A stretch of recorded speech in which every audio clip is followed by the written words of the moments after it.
Саламатсыздарбы, урматтуу ата-энелер? Гапыр Мадаминов агайыбыздын ата-энелер сиздер үчүн китебинен номер 70 сабак Дасторкон четиндеги университет программасынан 9-тема. Өнөр үйрөнүү жөнүндө. Сабакты даярдаган Салтанат Бейшенова. Дасторкон четиндеги университет сабагыбызды улантабыз. Алгач сабактын планы менен таанышып алыңыздар. Жигитке 70 өнөр аздык кылат сөзүнүн мааниси. Экинчи, өнөр үйрөнүүнүн жолдору, устат шакирттик мамилеси жөнүндө. Ата-энелер үй-бүлөдө балдарга өнөр үйрөнүү, өнөрдүн мааниси жөнүндө дасторкон четинде түшүндүрүү иштерин жүргүзсө жакшы болот. Элибизде өнөр тууралуу айтылгандагы эң жакшы ойлор бар. Өнөр өнөрлүүдөн өнөт. Өнөрлүү адам ач калбайт деген сыяктуу сөздөрдүн маанисин чечмелөө. Мисалы, жыгач усталык, айнек, терезе, эшик, темир усталык, идиш аяк, комуз жасоо, ширетүүчү, сварщик, куруучу, боекчу, маляр, электр оңдоп түзөтүүчү, монтер жана башка көптөгөн өнөрлөр бар. Ал эми кыз балдар үчүн кийим тигүү, бычуу, тамак аш даярдоо, ошондой эле туш кийиз, килем согуу жана башка көптөгөн жасалгаларды даярдоо. Көңүл буруңуздар, урматтуу ата-энелер, бул жерден дагы агай эң жакшы ойду айтып берген. Мисалы, балдар жогорку окуу жайга кирип, жогорку адистикке ээ болсо дагы, ар бир адамда кошумча өнөр, кол менен жасай турган, тиричилик өткөрө турган, өзүнүн үй-бүлөсүнүн керектөөсүн камсыз кыла турган, керек болсо ошондон акча таап, нан таба турган өнөрү болуусу керек экендигин өтө баса белгилеп айтып берүүңүздөр керек.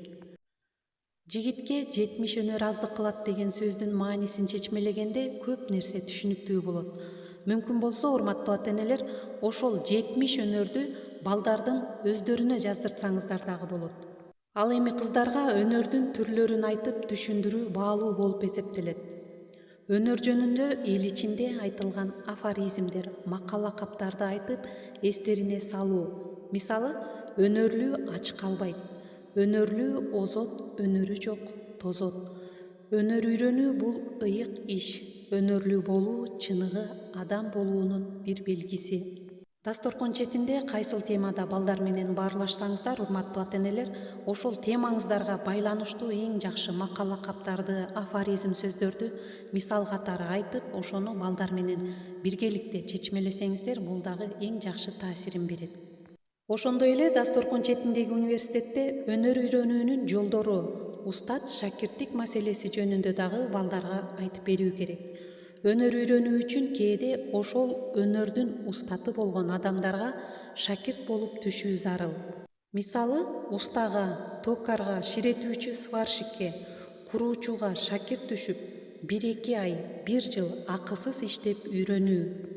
Өнөр үйрөнүүдө астейдил, ыклас коюп үйрөнүү, кесибим ырыс кешигим, өнөрүм ырыс кешигим деген сөздөр менен эстеп, астейдил үйрөнүп, өздөштүрүп алуусу жөнүндө балдарга кененирээк айтып берүү зарыл. Көңүл буруңуздар, урматтуу ата-энелер, кайсыл гана өнөрдү үйрөнүп жатканда балдарыңыздар сөзсүз түрдө ошол өнөрдүн устатынан үйрөнгөн жакшы болот. Ошол эле учурда устат менен шакирттин мамилеси кандай болуш керек? Устаттын сөзүн, өнөрүн ыйык тутуу, тажабастан, таштап койбостон, астейдил, акырына чейин үйрөнүүнү түшүндүрүү зарыл.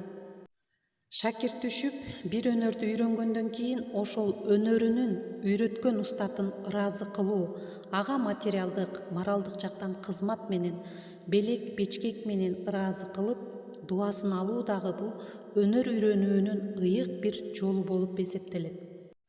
Илимпоздордун айтуусу боюнча ушул жерден дагы биздин темабызга байланыштуу бир кошумча маалыматты айта кетели. Жаңы өнөр үйрөнүү бул мээни өөрчүтөт. Адамдын өзүнө жат, эч качан жасап көрбөгөн ишти аткаруусу бул мээ үчүн абдан жакшы дары болуп эсептелет дешет. Демек, урматтуу ата-энелер, Дасторкон четиндеги университетте балдарга өнөр үйрөнүү жөнүндө багыт берсеңиздер, келечекте бир кесиби менен эле тиричилик кылбастан, жашоосунда өнөрдүн да пайдасы тиерин сездирүү керек. Анда эмесе, урматтуу ата-энелер, ушуну менен номер 70 сабагыбызды жыйынтыктайбыз. өнөр үйрөнүү жөнүндө деген тема боюнча агайдын айтып берүүсүн сиздерге жеткизгенге аракет кылдым. Келечекте балдарыңыздар өнөрлүү болсун. Көңүл бурганыңыздарга чоң рахмат.